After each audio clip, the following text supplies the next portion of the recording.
Hello students, how are you. बच्चों, आज हम सीखेंगे कि ट्रिग्नोमेट्रिक इनइक्वालिटीज़ को किस तरीके से सॉल्व किया जाता है।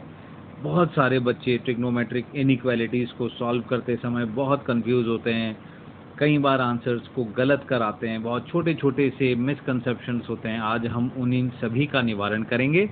बहुत छोटी छोटी सी चीज़ें हैं, आप ढंग से सुनेंगे, ढंग से पहचानेंगे, ट्रिग्नोमेट्रिक इनइक्वालिटी सॉल्व करना आपके लिए चुटकियों का खेल हो जाएगा। ठीक है, चलिए शुरू करते हैं। जैसे कि मैं सबसे बेसिक एग्जांपल से शुरू करता हूं बच्चों। तो मान लिया जाए, आपसे कहा जाए कि you have to solve the first sin x is greater than 1/2। तो आप कहेंगे सर ये तो इजी क्वेश्चन है कि अगर sin x 1/2 से बड़ा है, इसका मतलब है x should be greater than π/6। भाई एंगल जो है सीधा सीधा आपने लीनियर जो रिलेशनशिप है उसे एस्टैब्लिश कर दिया और x को ग्रेटर देन कर दिया π/6 से। तो मैंने कहा क्या भाई ये आंसर सही है?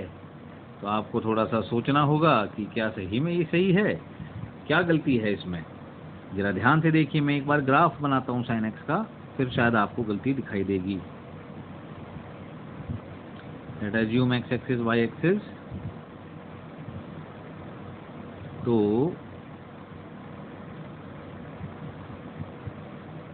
ये थोड़ा सा एक्यूरेट हो जाए बस।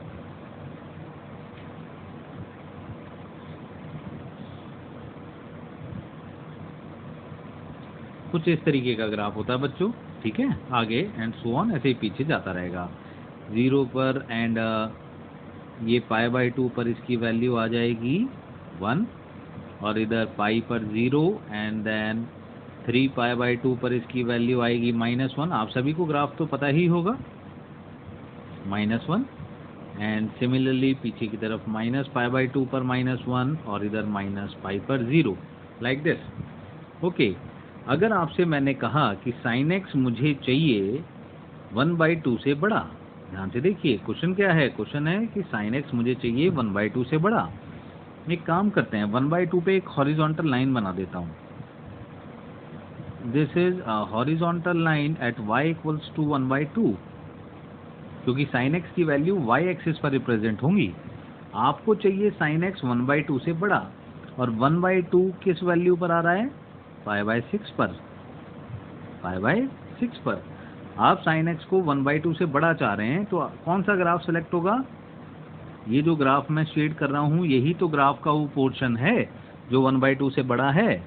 अगर आप ध्यान से देखें तो ये जो अगली वैल्यू है जहाँ पर 1/2 आ रहा है, मतलब π/2 से पाई के बीच में, which is actually the second quadrant. तो आपको पता होगा कि सेकेंड क्वाड्रेंट में 1/2 कब आता है?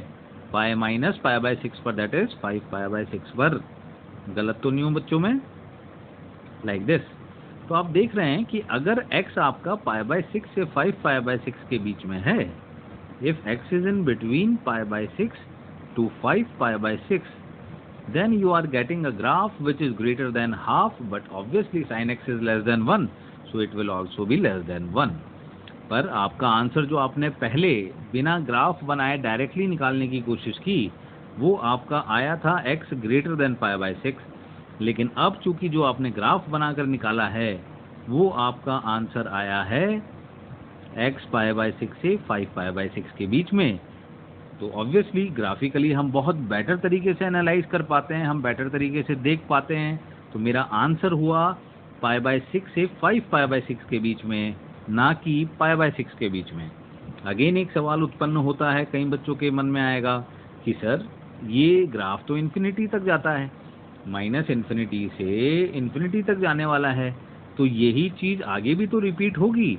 ये ग्राफ आगे भी तो अपने आप को इसी तरीके से रिपीट करेगा, यानी आगे भी तो ऐसी शेडेड ग्राफ्स के पोर्शंस आएंगे। बिल्कुल आएंगे, गलत नहीं कह रहे हैं आप, बिल्कुल सही कह रहे हैं। तो हम इस आंसर को जनरलाइज कैसे कर सकते हैं? आप जानते हैं sin x is a periodic function जो कि 2π इंटरवल के बाद अपने आप को रिपीट करता है। तो आप जस्ट एक काम करिए, आप इसके आंसर में दोनों तरफ 2n पाई का एडिशन कर दीजिए। n मतलब इंटीग्रल मल्टीपल ऑफ पाई। तो 2n पाई का इंटीग्रल मल्टीप्लिकेशन करते ही, मतलब एडिशन करते ही, ये आपका आंसर ये हो जाएगा and this will be the most generalised answer in this case. ध्यान से देखिए बच्चों, 2n pi plus pi by 6 से लेकर 2n pi plus 5 pi by 6 के बीच में, इसे सेट थ्योरी के हिसाब से अगर आंसर को लिखेंगे तो x बिलोंग्स टू, सेट्स में बना देंगे इसे, 2n pi plus pi by 6 comma 2n pi plus 5 pi by 6। देखिए, so this is the most generalized answer and the perfect solution for this case, sin x less than half। एक बार गौर से देखिएगा बच्चों, और कोई दुविधा हो, प्रश्न हो तो कमेंट सेक्शन में आप लिख सकते हैं, ठीक है। अब अगेन ऐसा ही मैं एक दूसरा सवाल कराता हूं आपको। ये तो क्लियर हो गया होगा सभी बच्चों को, कोई दुविधा मन में, प्रश्न चिन्ह नहीं होगा। चलिए एक दूसरा एग्जाम्पल देखते हैं बच्चों, ध्यान से देखो। मान लो अगर इसी की जगह मैंने आपसे पूछ लिया होता cos x is less than 1/2, ठीक है, तो आपका एक जो जनरल माइंड होता है, अगर एक बच्चा जिसने अभी अच्छी तरीके से इनइक्वालिटीज को सॉल्व करना नहीं सीखा है, तो वो इसका आंसर सीधे सीधे रूपांतरण तौर पे लिखता कि cos x 1/2 कब होता है, x π/3 पर होता है, तो यानी कि इसका आंसर होना चाहिए x इज लेस देन π/3। पर क्या ये आंसर सही है, चेक करते हैं। वो तो हमें ग्राफ ही बता पाएगा कि ये सही है या नहीं। तो चलो बच्चों एक बार ग्राफ बनाते हैं cos x का, उम्मीद है आप भूले नहीं होंगे।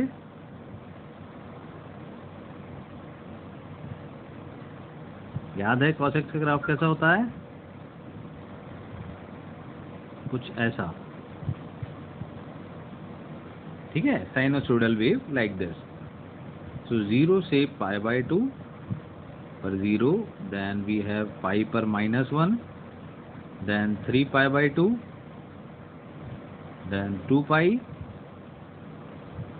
minus π/2 minus pi like this. This is the graph of cos x. Okay, 1 और -1 मान लो ये मिनिमम और मैक्सिमम वैल्यू है। आपसे पूछा है कि cos x 1/2 से छोटा होना चाहिए, तो 1/2 पे एक हॉरिजॉन्टल लाइन बना लें जैसे पिछले क्वेश्चन में किया था, like this. This is y equals to 1/2. cos x 1/2 से छोटा बोला है बच्चों, तो छोटा मतलब अब इस लाइन से जो जो नीचे है उस सभी को सेलेक्ट करना पड़ेगा। तो अगर मैं ध्यान से देखूं तो ये पूरा पोर्शन जो मैं शेड कर रहा हूं, ये पूरा पोर्शन आपका आंसर है कि नहीं? बिल्कुल है। अब ये जरा वैल्यू एक बार बता देंगे कहां से कहां तक आ रही है। 1/2 यानी कि π/3, यानी कि ये जो पहली वैल्यू है दिस इज π/3, और ये जो 2 पाई माइनस π/3 बनेगा, ये वाली वैल्यू जो लास्ट क्वाड्रेंट में है, 2 पाई माइनस π/3 मतलब 5 π/3। ओके, तो π/3 से 5 π/3 के बीच में आप देख रहे हैं कि cos x का ग्राफ 1/2 से छोटा है, तो यानी कि मैं यहाँ से लिख सकता हूँ cos x बिलोंग्स टू π/3 से 5 π/3। पर क्या ये कंप्लीट आंसर है?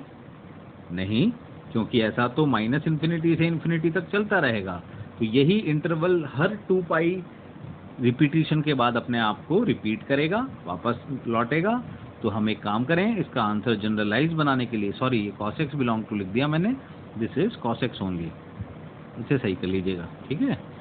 तो x बिलोंग्स टू, आप 2n पाई का एडिशन कर दीजिए, 2n pi plus π/3 2n pi plus 5 π/3। Am I correct? So this is the correct solution. और जो मैंने पहले लिखा था, जो नॉर्मल बच्चा अपने दिमाग से सोचता है, ये बिल्कुल सरासर गलत सॉल्यूशन होता। ध्यान से देखिए, क्लियर हो रहा है बच्चों आपको कि कैसे करते हैं इनइक्वालिटीज को सॉल्व? ठीक है।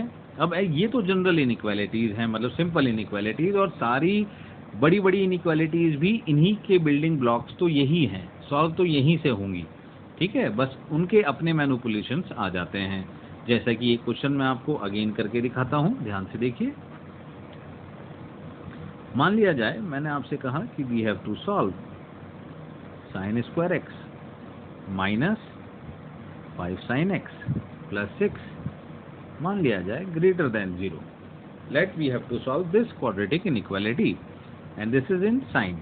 So firstly what you have to do, firstly assume sin x as some another variable capital X.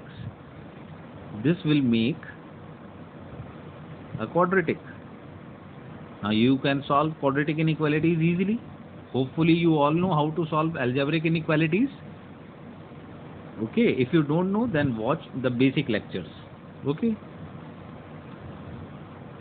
x minus 2. So firstly we have to factorize it. X minus 2, x minus 3 less than 0. Now what to do in such type of cases? We have to mark the critical points on the number line. So we have to make a number line first, then mark 2 and mark 3 on the number line.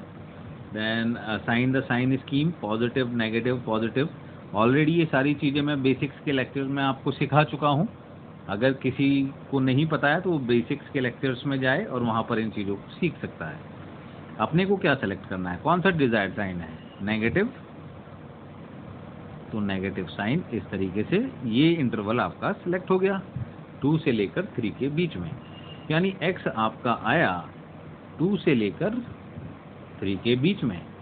तो अब आपके मन में सवाल आएगा कि x को आप रिप्लेस कर दें sin x से, जिसकी वैल्यू थी वो 2 से लेकर 3 के बीच में आना चाहिए. अब मैं कहूँ यहाँ से सॉल्यूशन बताइए, तो आप कहेंगे कि सर ये कैसे पॉसिबल है, क्योंकि sin x की वैल्यू तो 1 से बड़ी होती ही नहीं, -1 से 1 के बीच में ही रहती है. और यहाँ पर कह रहा है कि sin x 2 से 3 के बीच में होना चाहिए. इसका मतलब है दिस इज परफेक्टली रॉन्ग. मतलब we have a case of no solution here. This is the case of बच्चों no solution. Are you getting me? तो इस तरीके से कोई सी भी इनइक्वालिटी हो, अगर वो ट्रिग्नोमेट्रिक इनइक्वालिटी में आ रही है तो आपको उसे परफेक्टली ग्राफिकल मेथड से सॉल्व करना होगा. कोई बहुत बड़ी बात इसमें नहीं है बच्चों. क्लियर है? बता सकते हैं आप मुझे, कोई भी दिक्कत कोई भी परेशानी हो. एक सवाल मैं आपको और करा देता हूं जिससे कि थोड़ा सा कॉन्फिडेंस आ जाएगा आपको कि किस तरीके से ऐसे क्वेश्चंस को किया जाता है. यहाँ तक तो सभी को क्लियर है? चलो, जैसे मान लिया जाए मैंने आपसे कहा कि solve the inequality 3 tan x minus √3 greater than 0. Simple. इसको सॉल्व करना है. कैसे सॉल्व करेंगे? आप सिंपली देख पा रहे हैं कि this is tan x is greater then 1/√3. So now you know कि हमें ट्रिग्नोमेट्रिक इनइक्वालिटी सॉल्व करने के लिए उसका ग्राफ बनाना पड़ता है. तो हम tan x का ग्राफ बनाने जा रहे हैं बच्चों. उम्मीद करता हूं कि आप सभी बच्चों को ग्राफ्स याद होंगे. अगर नहीं है तो आप प्लीज ग्राफ्स को याद कर लीजिए. सभी 6 ट्रिग्नोमेट्रिक फंक्शंस के 6 ग्राफ्स याद होने ही चाहिए, अन्यथा आप इन्हें नहीं सॉल्व कर पाएंगे. -π/2 से π/2, देन π/2 से फिर इधर 3π/2. ठीक है, लाइक दिस. इस तरीके से पाई के इंटरवल में tan x का ग्राफ बनता है. याद होगा आपको. तो ऐसा कुछ इस तरीके का. क्या मैं गलत तो नहीं बना रहा? This point is pi. ठीक है. फिर ये अपने आप को रिपीट करता रहता है इसी तरीके से. अभी वो आपसे क्या कह रहा है? वो कह रहा है कि 1/√3 से बड़ा होना चाहिए. एक काम करते हैं, 1/√3 पर एक डॉटेड लाइन बना लेते हैं. This is the line of y = 1/√3. We know कि 0 से π/2 यानी फर्स्ट क्वाड्रेंट में 1/√3 कब आता है? π/6 पर. आपको चाहिए tan x ग्रेटर देन 1/√3. तो वो कौन सा ग्राफ है? वो ये ग्राफ है जो हमेशा 1/√3 से बड़ा है. दिख रहा है आपको? तो जो पहला क्वाड्रेंट है 0 से π/2 के बीच में अगर आप आंसर को लिखें तो आप कहेंगे कि x बिलोंग्स टू π/6 से लेकर π/2 तक, क्योंकि π/2 पर वो इन्फिनिटी पर अप्रोच कर रहा है. आप देखेंगे यही आंसर बार बार रिपीट हो रहा है. तो क्या मुझे यहाँ पर क्या ऐड करना चाहिए? 2nπ ऐड करना चाहिए जैसे पुराने उसमें कर रहा हूँ? नहीं. tan x पीरियोडिक होता है पाई के इंटरवल पर. वो पाई इंटरवल के बाद अपने आप को रिपीट करता है. तो यहाँ पर 2nπ नहीं, यहाँ पर nπ ऐड होगा. तो परफेक्ट आंसर बनेगा nπ plus pi by 6 comma n pi plus pi by 2। अब इसमें आप n की इंटीग्रल वैल्यूज डालते रहेंगे, आपको अलग अलग इंटरवल्स मिलते रहेंगे। कंबाइनिंगली आप सभी इंटीजर्स के साथ सारे इंटरवल्स को इस तरीके से लिख सकते हैं। बोलिए बच्चों, समझ में आया कि नहीं कैसे सॉल्व करते हैं इनइक्वालिटीज को? होपफुली ये लेक्चर आपके लिए एक अच्छा लेक्चर रहा होगा, आपको समझ में आया होगा। ठीक है, कोई भी कमेंट करना चाहे, कोई भी चीज़ पूछना चाहें, आप कमेंट सेक्शन में लिख सकते हैं। Okay, thank you.